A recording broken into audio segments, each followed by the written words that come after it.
ce soir, donc, j'ai une thématique qui est donc comment offrir un culte de reconnaissance à Dieu. Et nous voyons que beaucoup d'entre nous, nous avons des fois une mauvaise définition du culte.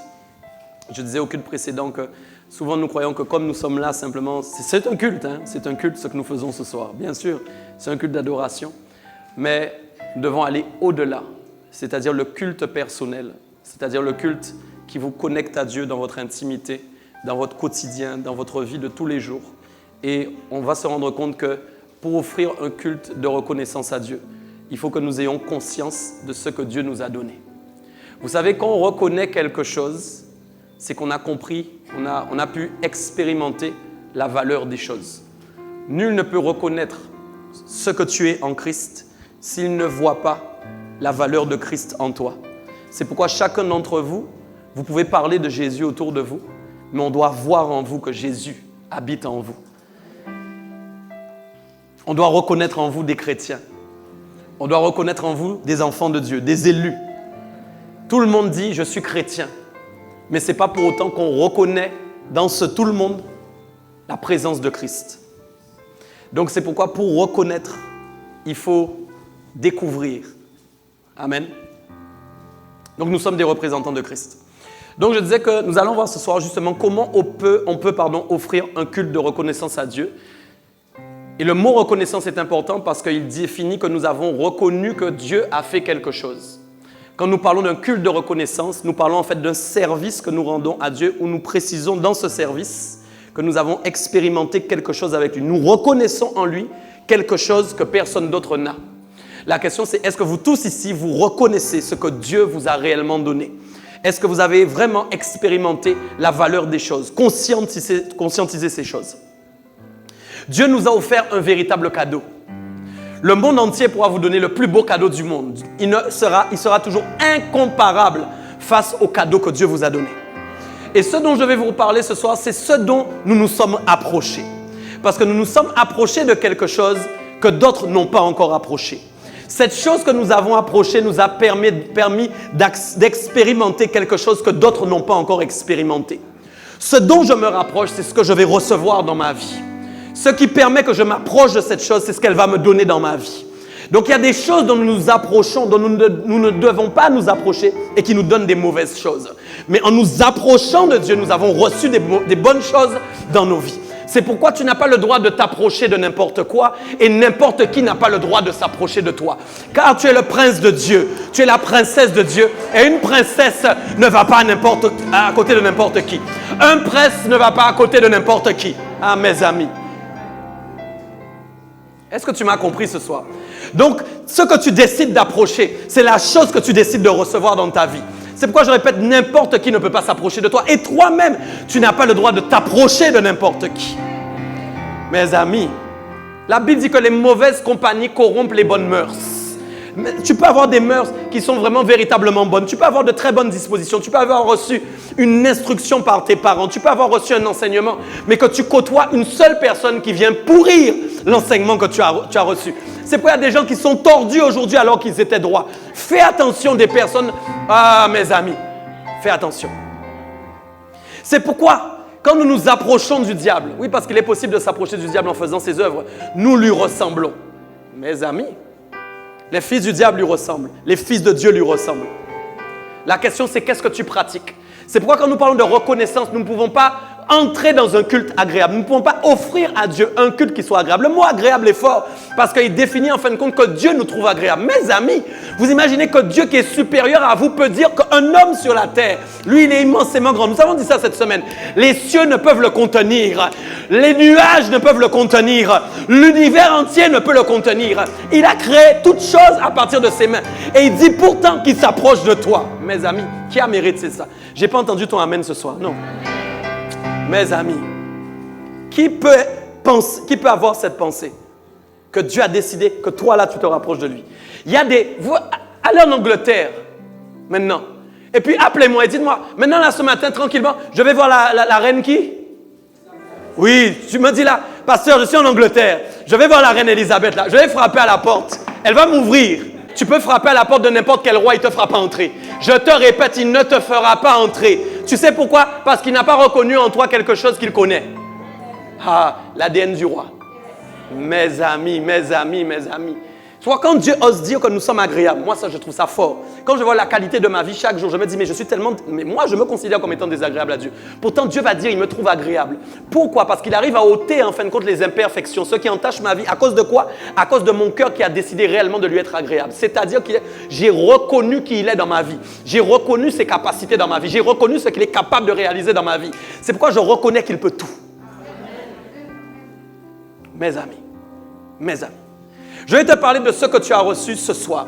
Et donc, il dit à ce moment-là, regardez bien, on va partir sur Hébreux 12 et on va expliquer un peu ce que vous avez reçu. Voilà ce que dit la Bible.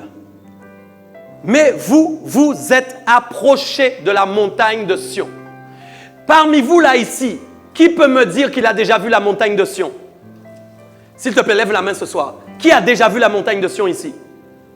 Tu es capable de me dire que tu as vu la soufrière? Non, c'est vrai ou c'est faux? Tu es capable de me dire si tu pars en voyage, que tu as vu le mont Everest. Tu es d'accord avec moi ou pas?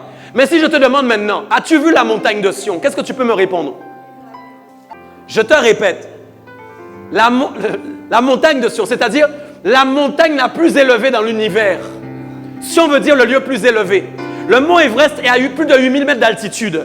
Et il dit pourtant qu'il est plus élevé. Nous parlons d'une montagne qui est dans le monde invisible. Une montagne que tu ne vois pas encore. Ce n'est pas une montagne réellement, c'est la description d'une montagne. C'est une image qui représente le plus haut lieu qui existe dans les cieux. Là où Dieu règne. Je te repose la question, l'as-tu vu? Ah d'accord, je suis d'accord avec toi, tu ne l'as pas vu. Pourtant, comment Dieu peut dire, tu t'es rapproché de la montagne de Sion? Si moi je te dis, tu t'es rapproché de moi, c'est que j'ai senti dans l'odeur. C'est que je t'ai vu quelque part. Je peux reconnaître ton visage. Les personnes qui se rapprochent de moi, en général, j'ai le souvenir de qui ils sont. Parce qu'ils se sont approchés de moi.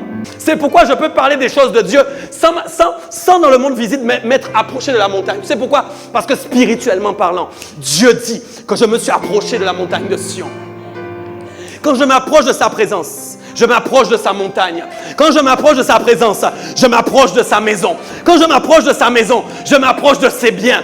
Quand je m'approche de ses biens, je m'approche de son caractère, de là où il siège, de son trône. C'est là où je suis, là où ça se passe. Là où en Apocalypse on dit, les milliers d'anges sont en train de l'adorer. Tu ne m'as pas entendu ce soir? Ah, donne-moi un amen ce soir. Donne-moi un amen, une acclamation à Dieu ce soir. Nous sommes venus reconnaître qu'il est Dieu. Mes amis, quand elle a chanté tout à l'heure, tu as vu, ça venait de ses tripes. Elle avait envie de dire à Dieu quelque chose. Qu'est-ce que tu as à dire à Dieu? Qu'est-ce que tu reconnais que ton Seigneur a fait pour toi ce soir? Il y a des moments où il faut crier à Dieu. Il y a des moments où il faut se défouler avec Dieu. Il y a des moments où il faut crier. Non, non, non, je te parle sérieusement. Il y a des moments où il faut donner une louange à Dieu. Il faut donner une adoration à Dieu. Il faut reconnaître qu'il peut tout. Il faut reconnaître qu'il a tout fait. Il faut reconnaître que sans lui, on ne peut rien. Il faut reconnaître qu'on serait mort s'il n'était pas dans notre vie. Il faut reconnaître qu'on serait des brigands. Il faut reconnaître qui nous serions s'il n'était pas venu. Il est venu changer les choses. Il faut reconnaître. Il faut reconnaître. Dieu a dit, tu t'es approché de la montagne de Sion sans l'avoir vue. C'est pourquoi si tu dis à quelqu'un, j'ai été sur la montagne de Sion, les gens vont rire. Il dit, tu t'es approché en plus de la cité du Dieu vivant. Dieu règne dans une cité. Toi, si on te demande dans quelle cité tu vas, cité Zanella à Saint-Claude.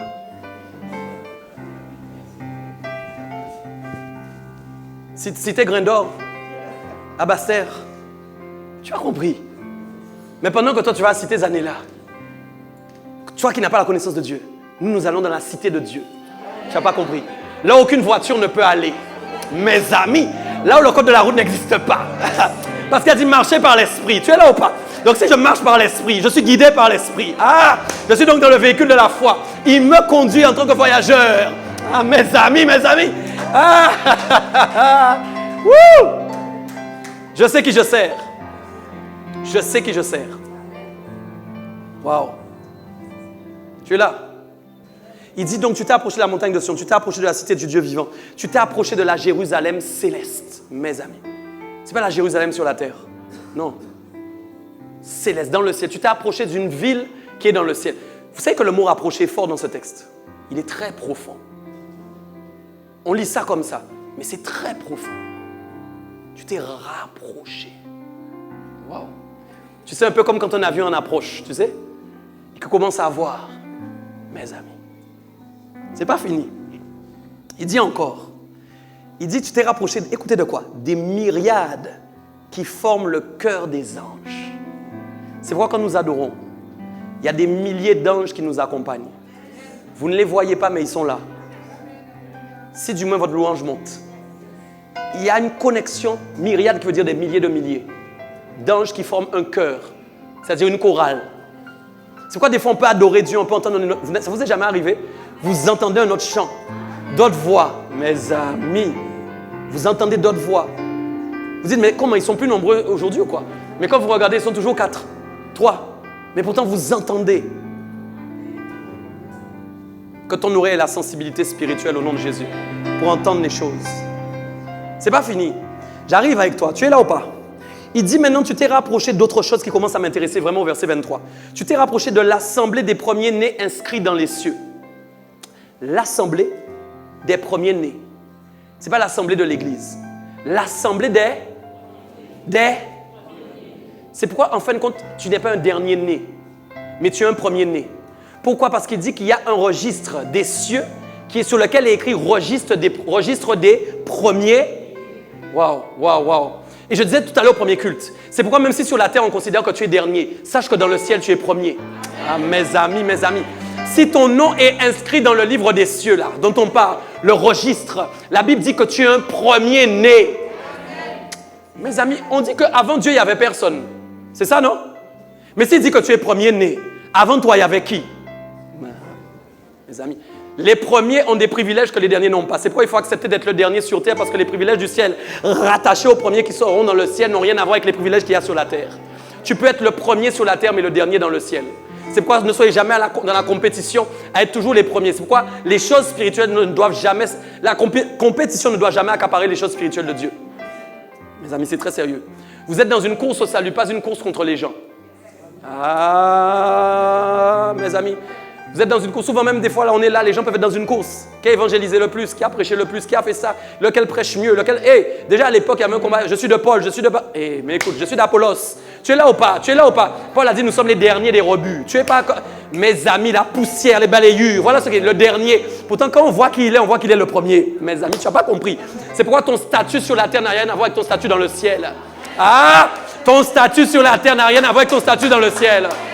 On peut considérer sur la terre que tu es misérable. On peut considérer que tu es nul. On peut considérer que tu ne fais rien de bon. Mais que dans le ciel, mes amis, on voit que tu es fort. On voit que tu es puissant. On voit que tu es intelligent. On voit que tu fais des choses extraordinaires. Pourquoi? Parce que ton comportement représente le royaume des cieux. Tes caractéristiques, ton ADN se manifestent à la gloire de Dieu. Eh oui, mes amis. Eh oui. Laissez les gens dire que vous êtes les derniers. Les derniers seront les premiers à cause du registre des cieux. Quand Dieu a dit les derniers seront les premiers, ce n'est pas parce que les derniers sont plus valorisés, c'est parce qu'en fait vous êtes les premiers-nés. Il fallait comprendre la parole. Les premiers-nés. Si dans votre famille vous étiez le premier, l'aîné, même s'il y a 3 enfants dedans, moi j'ai ma dernière qui s'appelle Anaya, il est impossible en fin de compte qu'elle devienne le premier à la place de Nahama. Elle sera toujours la dernière. Vous comprenez ce que je dis? Donc si la Bible dit que vous êtes les premiers-nés, il est impossible que personne ne vous double. Ah, tu n'as pas compris. Tu n'as pas compris ce que j'ai dit. Impossible. Parce que c'est comme ça, tu es un premier-né. La Bible dira que Jésus-Christ qui était le premier-né, quand il a été montré au monde, les anges l'ont adoré. Mes amis. Donc j'ai dit, écoutez bien, vous êtes approchés de l'assemblée des premiers-nés inscrits dans les cieux. Du juge qui est le Dieu de tous. Vous êtes approchés du juge qui est le Dieu de tous. Et là aussi, je disais tout à l'heure quelque chose d'important. Comment Dieu fait pour être le Dieu de tous? Alors que les païens vous disent, évidemment, nous ne croyons pas en Dieu. Comment? Parce qu'il dit qu'il est le juge. C'est-à-dire que quand le jour du jugement va arriver, qui était païen, qui n'a pas été païen, qui a été chrétien, qui n'a pas été chrétien, c'est Dieu qui va juger. C'est ce qui fait qu'il est le Dieu de tous. C'est pourquoi quand quelqu'un te dit qu'il n'a pas de Dieu, dis-lui c'est faux parce que le Dieu en lequel tu crois, c'est celui-là qui va juger. Et quand il sera mort, lui aussi sera jugé par le même Dieu. Il n'y aura pas 10 dieux pour le juger. Tu n'as pas compris. Il y aura un seul Dieu pour le juger. C'est pourquoi même les païens, il est leur Dieu. Attention quand vous dites c'est pas leur Dieu. Oui, dans le jugement, c'est la preuve qu'il est lui-même le Dieu de tout le monde. Ah. S'il y avait eu un deuxième Dieu, on aurait pu négocier. Il n'y a pas. Il n'y a pas. Il dit encore que vous êtes rapprochés des justes parvenus à la perfection. Les justes parvenus à la perfection, c'est ceux qui vous ont précédés. Et je disais tout à l'heure, vous êtes approchés de l'inspiration qu'ils ont eue. C'est-à-dire, vous avez reçu des capacités que eux... Vous savez, Abraham, là, que vous lisez la Bible, vous avez reçu de sa part. Ah. Moïse, vous avez reçu de sa part. Comment? Quand vous lisez ce qu'il est, vous vous rapprochez de l'inspiration de la perfection. Ah, mes amis. Yes. Il dit encore qu'on s'est rapproché, très important, de quoi? De Jésus qui est le médiateur de la nouvelle alliance et du sang de l'aspersion qui parle mieux que celui de... Mes amis, ta puissance se trouve parce que le sang de Christ parle en ta faveur. Je disais dans un ordre chronologique, le premier sang qui a parlé, c'était le sang des animaux. Alors, vous savez ça? Après, il y a eu le sang de l'homme, le sang d'Abel, qui est la représentation du sang de l'homme. Et Jésus, maintenant, est venu en supérieur. Tu es là ou pas? C'est pourquoi la Bible dit que le sang de Christ parle mieux que celui de... Ah, tu as compris. Pourquoi? Le sang de Christ est supérieur. C'est pourquoi quand tu déclares que tu as le sang de Jésus qui te recouvre, mes amis, tout ce que les sorciers sont en train de faire contre toi sont déjà annulés. Tu n'as pas compris. Quand les sorciers sont en train de tuer les poules, tu déclares le sang de Jésus-Christ. Le sang de la poule est déjà annulé. Pourquoi? Parce que le sang que tu as reçu sur ta vie est supérieur à tous les sangs qui coulent sur la terre. Tu as reçu une alliance divine supérieure. Aucun sorcier ne peut t'atteindre si ce n'est toi qui acceptes qu'il t'atteigne. Mais si tu n'acceptes pas qu'il t'atteigne, il ne peut rien te faire. Le sang de Jésus est supérieur au sang d'Abel. Le sang de Jésus est supérieur au sang des hommes. Le sang de Jésus est supérieur au sang des animaux. Il est supérieur, il est le premier. C'est pourquoi vous êtes les premiers nés issus du même sang et qu'il est le premier. Tu n'as pas compris. Vous êtes issus de la même descendance. Vous avez le même groupe sanguin. Alléluia. Il y a dans vos veines là, il y a le sang de Christ qui coule dans vos veines. Je disais au premier culte, refusez les maladies. Refusez les maladies sanguines, refusez le diabète, refusez toutes ces maladies qui vous touchent. Je vous répète, refusez ça, parce que le sang de Jésus-Christ est supérieur à toutes ces choses. Le sang de Jésus vous recouvre. Je disais au premier culte aussi, surtout ne dites jamais j'ai cette maladie, j'ai ça, je suis ci, je suis ça, je suis diabétique, je suis ça, j'ai ça. Quand vous le faites, vous déclarez vous-même à la maladie de rester chez vous. Vous faites vous-même une alliance avec la maladie. C'est vous-même qui décidez de laisser la maladie en vous. La maladie, au moment où vous appelez le pasteur pour qu'il prie, quand le pasteur commence à prier, il commence à chasser la maladie « Ouh, j'ai chaud là, il faut que je sorte ». Mais en même temps qu'elle va sortir, il dit « Mais non, mais il me dit de rester ». Non, c'est très sérieux. Je t'assure. Des fois même, j'ai fini de prier, la personne dit encore « Mon diabète ». La maladie est en train de quitter, mais tu lui dis « mais, j'ai ».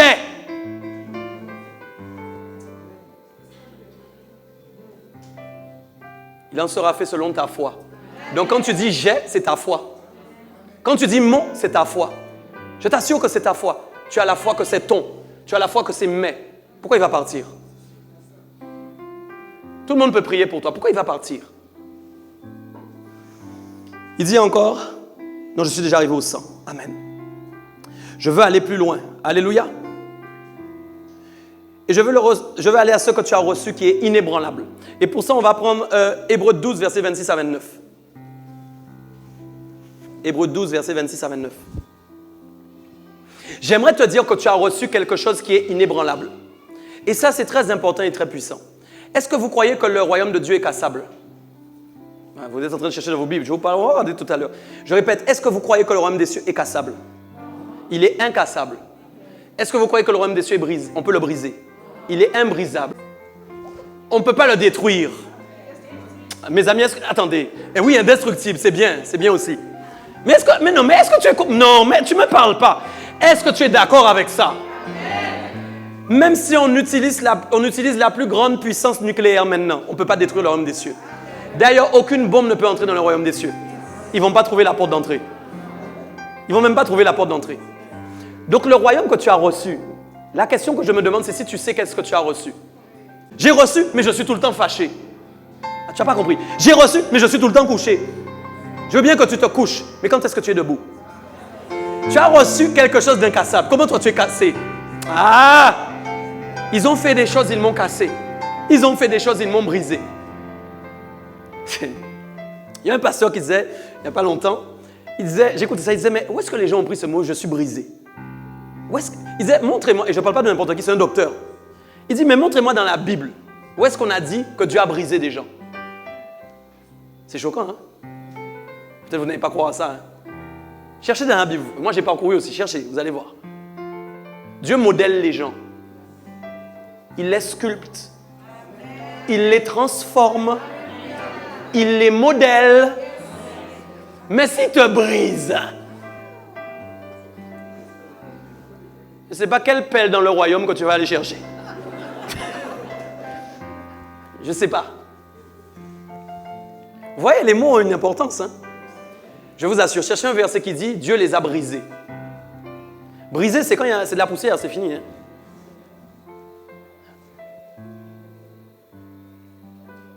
Alors, Dieu te donne un royaume inébranlable et il te brise. C'est bizarre quand même. Bon, on va arriver dans ça. Regardez bien ça. Ah, Jésus. Mais vous savez, il y a des mots qu'on dit sans savoir, on ne sait même pas si c'est la réalité. Vous savez que depuis que je suis chrétien, j'entends les gens dire « j'ai été brisé ». Alors tout le monde répète ça, « je suis brisé ». Ah, c'est ma saison de brisement. Messieurs, alors si déjà tu as passé 10 saisons de brisement, pour moi tu es normalement de la poussière cristalline. Normalement tu es bon à mettre dans une pelle. Parce que si Dieu doit prendre chaque petit morceau à chaque fois, lui-même Dieu, tu lui donnes du travail aussi. Hein. Il te dit modèle. C'est plus facile pour lui. Il sculpte, tac, tac. Toi tu veux, il brise. Écoutez, je continue. Hébreux 12, 26. Lui dont la voix alors ébranla la terre. Donc la Bible nous dit que la voix de Dieu a ébranlé la terre. Comment Dieu a ébranlé la terre? Et pourquoi il a ébranlé la terre? Dieu a ébranlé la terre parce qu'il était mécontent. Et nous savons que dans l'histoire de Noé, justement, Dieu a ébranlé la terre. Mais Dieu ne s'est pas amusé à ébranler la terre tous les jours. Vous vous rendez compte, si Dieu ébranlait la terre régulièrement, je ne sais pas où on en serait. Alors, mais la Bible nous dit qu'effectivement, par sa voix, il a ébranlé la terre. Pourquoi par sa voix? J'aimerais te demander pourquoi. Parce que chaque fois que Dieu a voulu parler à l'homme, c'est avec sa voix qu'il l'a fait. Il a parlé un jour à Noé. Tout le monde s'est moqué de Noé. Pourtant, Noé avait entendu la voix. Avant qu'il n'ébranle, il a utilisé ça. C'est pourquoi j'aimerais te dire qu'avant que Dieu ébranle quelque chose dans ta vie, et pas briser, c'est pas pareil. Il doit te faire entendre ça. Oui. Et donc, il dit quelque chose d'important. Il dit, lui dont la voix alors ébranla la terre et qui maintenant a fait une promesse. Donc, quand il a ébranlé la terre, il a fait une promesse derrière. Dieu a fait une promesse. Il a ébranlé, oui, mais il a fait une promesse. Et quelle promesse il a fait? Regardez, lisez ça avec moi, c'est important. Il dit une fois encore. Vous avez vu, une fois encore. J'ébranlerai non seulement la terre, mais aussi le... Dieu dit qu'un jour, une fois encore, parce qu'il a déjà fait précédemment, il va ébranler. Regardez bien quelque chose. Quelque chose qui est ébranlé est tombé. Nous sommes d'accord? C'est ça, non?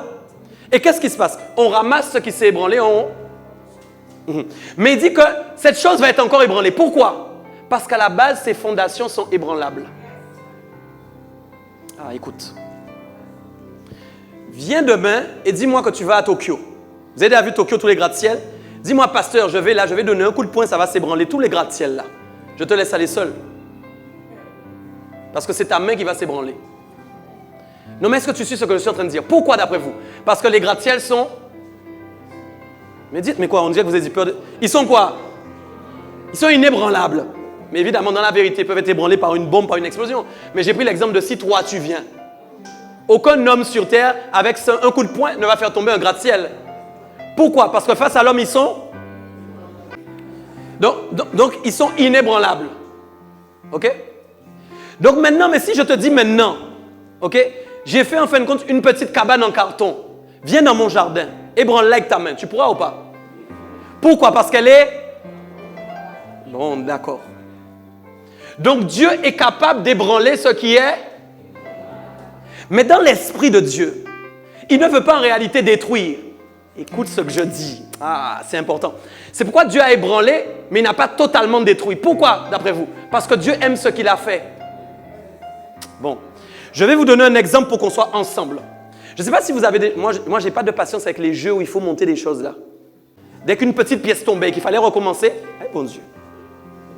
Vous voyez de quoi je parle?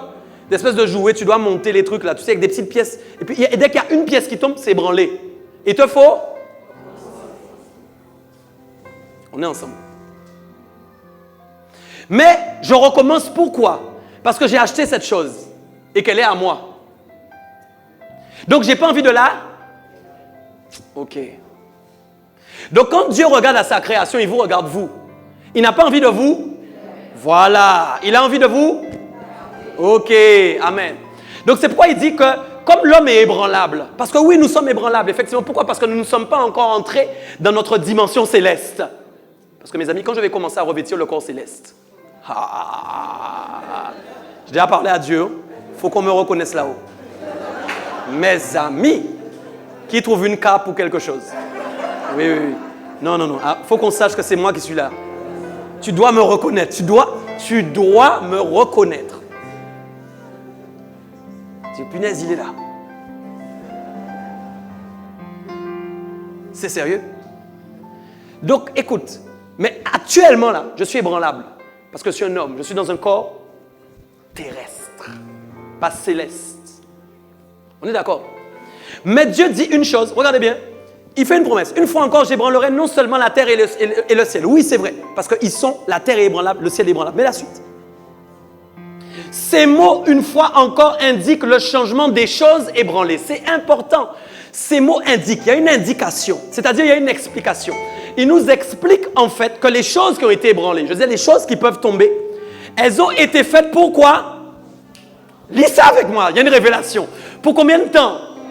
Redis-le avec moi ce soir. Pour combien de temps? Tu veux de l'espoir ce soir ou pas? Non, toi, amène-moi. Ah non. Ah ouais. Tu veux de l'espoir ou pas? Mes amis, Dieu dit maintenant tu es ébranlé. Amen. Il dit peut-être demain tu seras ébranlé encore. Peut-être il y a 10 ans tu étais ébranlé. Peut-être ça fait 5 ans de ta vie tu es toujours ébranlé. Mais tu lis quoi? Dieu dit comme étant fait pour un. Dis-moi, comme étant fait pour un. Comme étant fait pour un. Ça veut dire qu'il y a une autre saison qui s'approche de ta vie. Ah, ça veut dire qu'il y a autre chose qui est en train de s'approcher de ta vie. Parce que tu es ébranlable pour un temps. Et il va dire afin que, quoi? Les choses inébranlables subsistent. Dieu veut que des choses inébranlables subsistent dans ta vie. Pourquoi? Parce que vous avez reçu un royaume. Non, je n'ai pas entendu. Vous avez reçu un royaume. Voilà. Mes amis. Peut-être tu t'es ébranlé plein de fois, on t'a ébranlé plein de fois.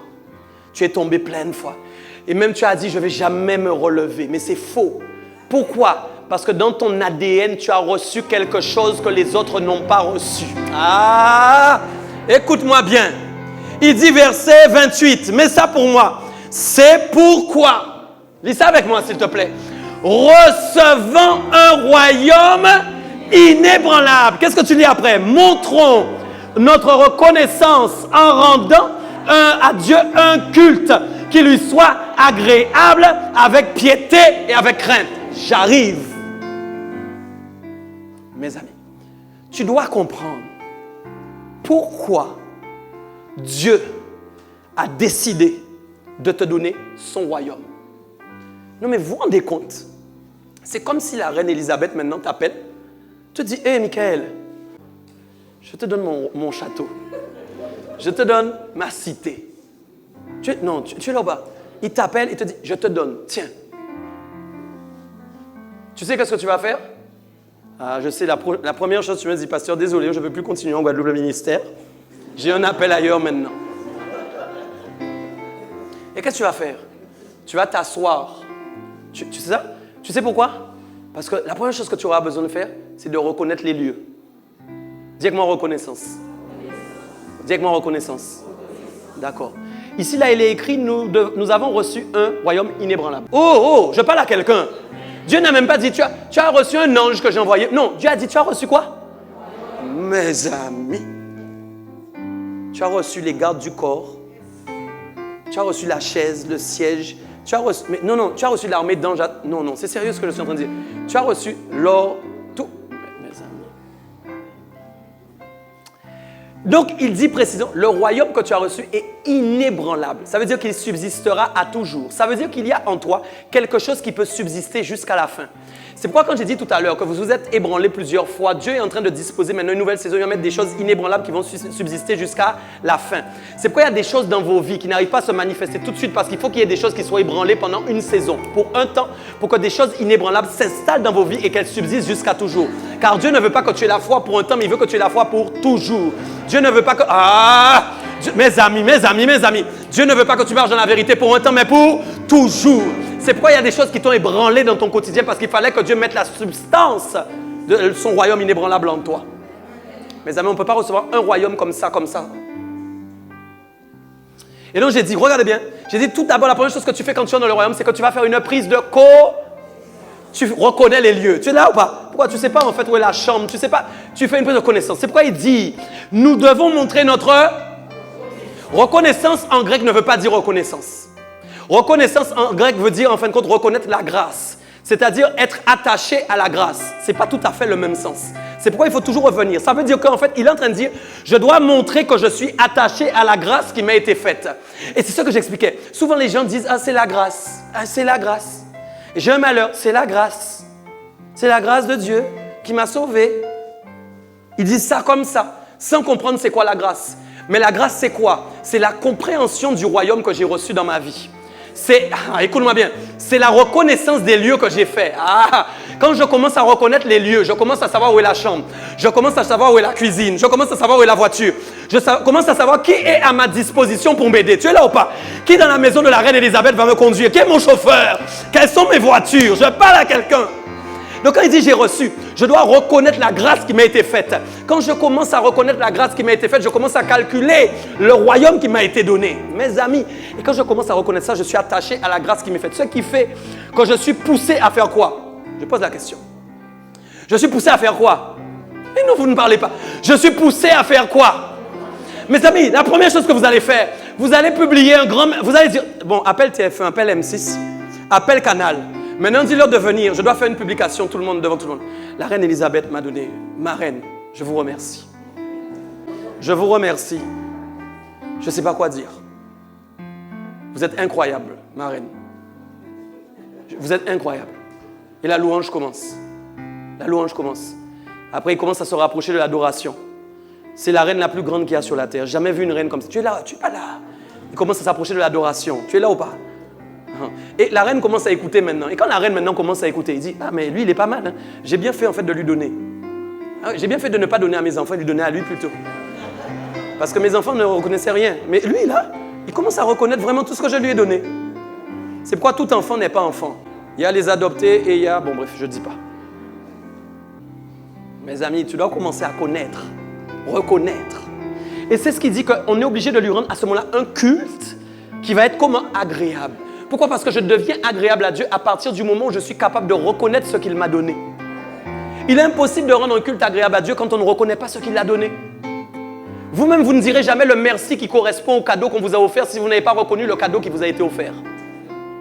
C'est quand vous allez commencer à voir le cadeau, à le lire, à dire « Waouh, regarde ce qu'il m'a donné, il y a ça, il y a ça, il y a ça. » Et quand vous allez voir la personne, la façon dont vous allez la remercier, ce ne sera pas la même chose que si vous aviez pris le cadeau, vous l'aviez mis dans un coin et vous allez regarder ça 10 ans plus tard. Vous dites « Merci pour ton cadeau. Hein. » Parce que vous n'avez pas été capable de reconnaître la valeur du cadeau. C'est pourquoi il dit, je suis capable à ce moment de lui rendre un culte qui lui soit agréable. Comment? Avec piété et avec crainte. Ouais. Parce que s'associe à ma vie à ce moment-là, la piété. C'est-à-dire que j'ai une vie de piété qui me permet une vie honorable, une vie respectueuse. Quand je suis dans la présence de Dieu, je veux le respecter, je veux l'honorer. Chaque jour de ma vie, je veux l'honorer. Je ne veux pas faire n'importe quoi avec ma vie parce que je reconnais la grâce qui m'a été faite. Tu te rends compte, il m'a donné un royaume. Comment je pourrais le dérespecter? Il me donne un royaume et moi je suis irrespectueux. Il me donne un royaume et je ne veux pas aimer mes frères et mes sœurs. Il me donne un royaume inébranlable. Tu es pas là ou pas? Qui permet de composer ma vie pour me rendre moi-même inébranlable. C'est pourquoi j'ai dit tu deviens inébranlable. Donc quand tu tombes, tu te relèves tout de suite parce que tu es inébranlable. Mes amis, tu entres dans une autre dimension parce que tu sais ce que tu as reçu. Le pouvoir inébranlable agit en toi pour te rendre toi-même inébranlable et tu fais face aux tempêtes, tu fais face aux ouragans, tu fais face aux épreuves, tu fais face aux difficultés. Pas comme tous les chrétiens, mais comme les élus qui sont capables d'entrer par la porte étroite et le chemin resserré. C'est pourquoi la Bible dit les derniers seront les premiers parce que les derniers sont Voilà. Yes. C'est ça la vérité. Et donc il dit, voilà, on est capable de lui rendre un culte qui lui soit agréable. Comment? Avec piété et avec crainte. Le mot crainte est très important. Pourquoi? Parce que la crainte, c'est aussi la sagesse. Et donc quand nous commençons à craindre Dieu, nous commençons à gagner de l'intelligence. Beaucoup de gens sont insensés parce qu'ils n'ont pas peur de Dieu. Beaucoup de gens vivent n'importe comment parce qu'ils n'ont pas peur de Dieu. Ils disent qu'ils connaissent Dieu beaucoup. Il est grave de voir que des gens disent Dieu existe, mais qu'ils ne le craignent pas. Qu'ils ne le craignent pas. Il est grave qu'une bouche dise Dieu existe, mais qu'il fait sa vie comme il a envie. Il est grave que quelqu'un dise Dieu existe, mais qu'il fait n'importe quoi. Si tu sais que Dieu existe, pourquoi tu ne le crains pas?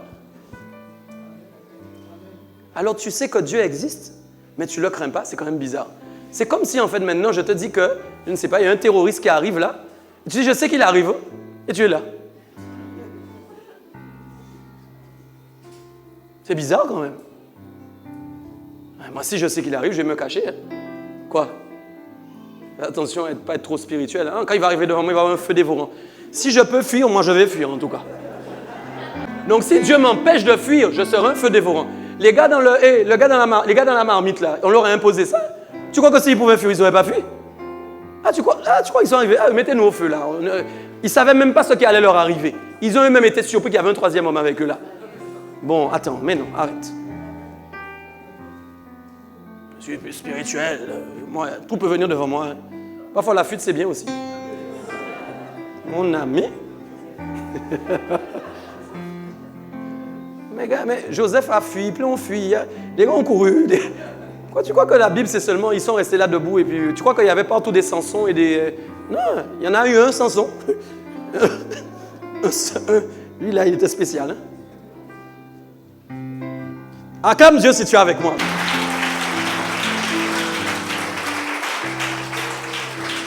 Je vais te donner une dernière clé ce soir.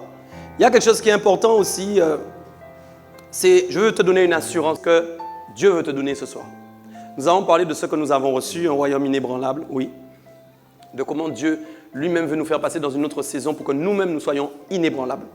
Mais maintenant, je vais te donner aussi l'assurance que tu dois recevoir pour avoir la forte croyance que Dieu peut te secourir dans tes difficultés.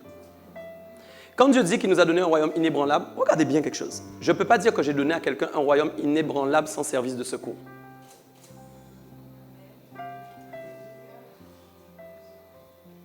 C'est comme si je disais, viens dans mon église, mais on est incapable de te guérir. Donc si quelqu'un vient ici, il doit avoir l'assurance qu'il y a un service de guérison qui opère dans cette église. C'est-à-dire que quand il vient, il peut être guéri. Je ne parle pas que des maladies. Je parle de la guérison de l'âme, de la restauration. Parce que dans la présence de Dieu, il y a un service de secours. Dans la cité, il y a un service de secours. Donc, je ne peux pas dire que j'ai donné quelque chose d'inébranlable sans avoir un service de secours. C'est comme si je disais qu'en fin de compte, la Guadeloupe est inébranlable, mais il y a 0 hôpital. Écoute ce que je dis, c'est très important. Je te dis, viens vivre en Guadeloupe. C'est une île inébranlable. Quand le gars arrive, il constate qu'il n'y a aucun cabinet médical et aucun hôpital. Il va dire, mais ton île, elle n'est pas inébranlable du tout. Au contraire, c'est chaud. Dès que je suis malade, je ne peux pas être soigné.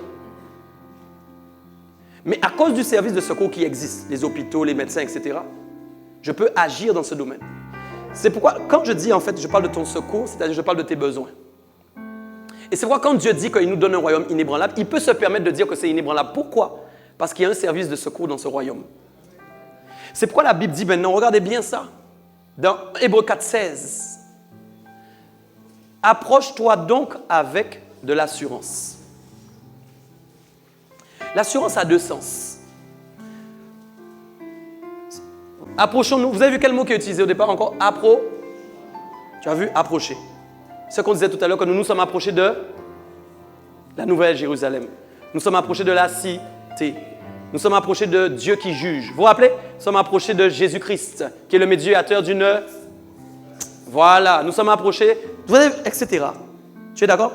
Donc, quand tu t'approches maintenant dans sa présence, tu bénéficies toujours des mêmes choses liées au royaume qui est Voilà, qui a son service secours.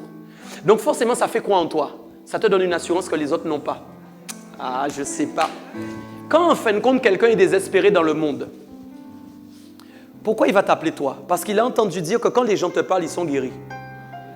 Ah, si les gens ne t'appellent pas, c'est qu'ils n'ont pas encore entendu parler de toi. Mais il faut que les gens t'appellent parce qu'ils entendent parler de toi. Quand ils discutent avec toi, il se passe quelque chose dans leur vie. Pourquoi? Parce que la police secours du ciel habite en toi. Mes amis, je répète, les urgences du ciel habitent en toi. C'est pourquoi les gens doivent t'appeler. Ne sois pas fâché que les gens t'appellent. C'est normal qu'ils t'appellent. Ils doivent t'appeler. Je disais Comme maintenant il dit, je m'approche avec assurance. Il y a double sens. Premièrement, j'ai une assurance que les autres n'ont pas. Pourquoi? Parce que j'ai compris le royaume que j'ai reçu. Donc, je sais que quand j'ai un problème, je suis assuré que j'ai la solution. Je suis assuré que j'ai la solution. Deuxièmement, l'assurance fait référence aussi au contrat d'assurance. C'est-à-dire que j'ai signé un contrat d'assurance qui me donne des privilèges en cas de problème. Ah, voilà. C'est pourquoi il dit maintenant, je m'approche avec assurance de quoi? Du trône de la... Rappelez-vous, j'ai dit que quand on donne un culte de reconnaissance, reconnaissance veut dire quoi? Attaché à la... Ah, d'accord. Donc, quand maintenant je m'approche du trône de la grâce. Quand je m'approche du trône de la grâce, je vais obtenir quoi? Afin d'obtenir miséricorde. Premièrement, pourquoi la miséricorde m'est offerte quand je m'approche du trône? Pourquoi? Parce que Dieu me fait miséricorde malgré mes problèmes, malgré mes erreurs, malgré mes difficultés. Dieu me fait miséricorde. Et il va dire plus loin quoi? Et de trouver grâce, pourquoi? Vous pouvez lire. De trouver grâce pour être...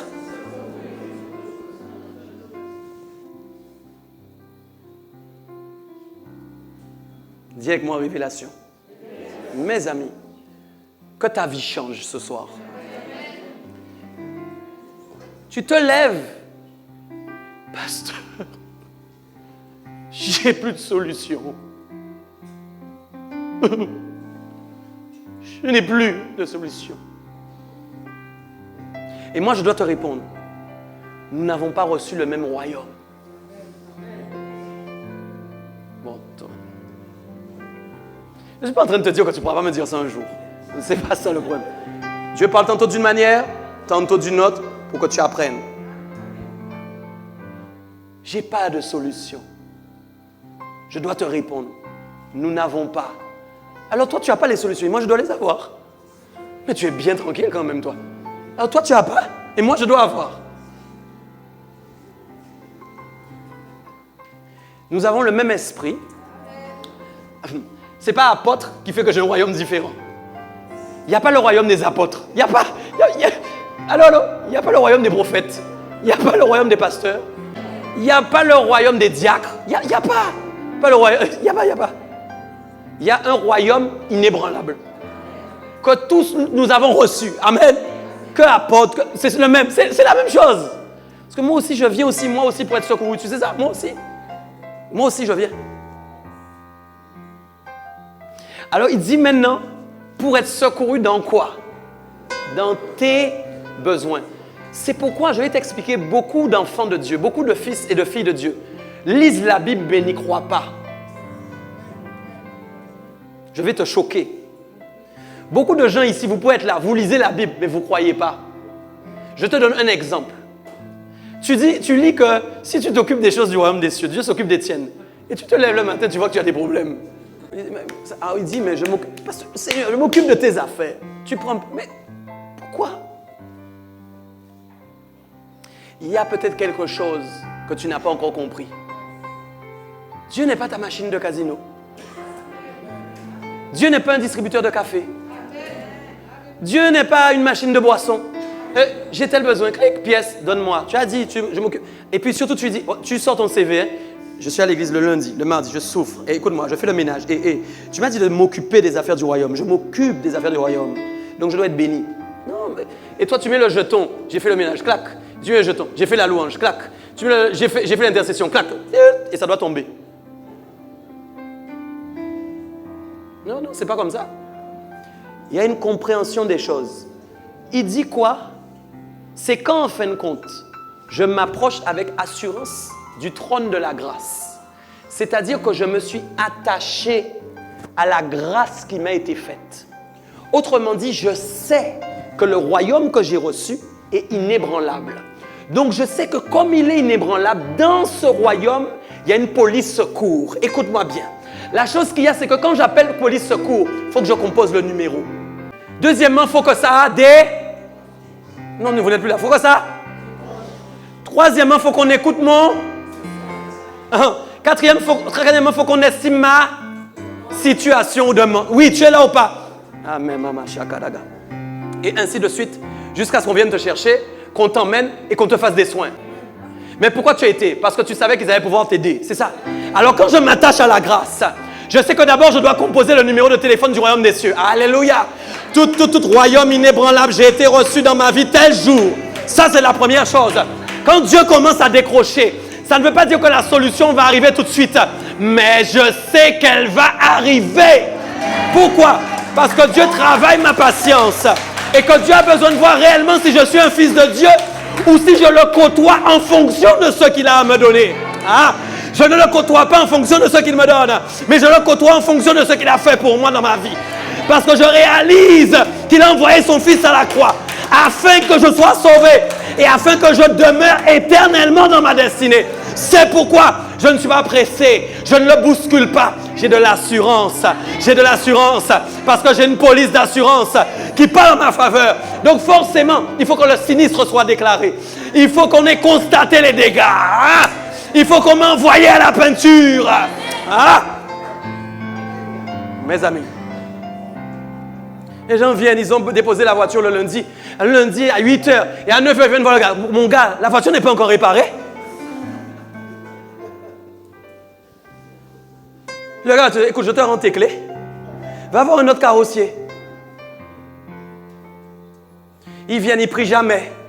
Et quand ils ont un problème, ils prient jamais. Ils prient jamais. L'intercession du mardi, ils ne sont jamais là. Ils prient jamais. Et quand maintenant il y a les besoins, là, ta grâce me suffit. Ta grâce. Fais-moi grâce. Les gens prient, fais-moi grâce. Quelqu'un fait-moi grâce. Je suis attaché à la grâce. Je suis un bénéficiaire des dons de la grâce. Je suis un bénéficiaire du royaume des cieux. Ce n'est pas seulement fais-moi grâce, fais-moi grâce, fais-moi grâce. C'est pour les fainéants, ça. Oui, frère, les prières, fais-moi grâce tout le temps. Fais-moi grâce que je ne tombe pas demain. Fais-moi grâce que demain, on ne me kidnappe pas. Fais-moi grâce qu'on ne brise pas ma voiture. Fais-moi grâce que je ne tombe pas demain. Quelle fais-moi grâce? Qui es-tu? Tu es un gouverneur, on l'a dit la semaine dernière. Qui es-tu? Tu es debout dans la présence de qui? Allô, je parle à quelqu'un. Qui es-tu? Qui dis-tu? Qui dit-on que tu es? Mes amis, qui dit-on que tu es? Qui dit-on que tu es? Acclame Dieu ce soir. Amen. Qui dit-on que tu es? Moi, je me demande. Moi, j'ai soif de sa présence. Je te dis, non, j'ai soif de sa présence. J'ai soif de sa présence. J'ai soif de sa présence. Cette semaine-là a été formidable pour moi, je vous dis. Fatigante, mais formidable. Formidable. Formidable.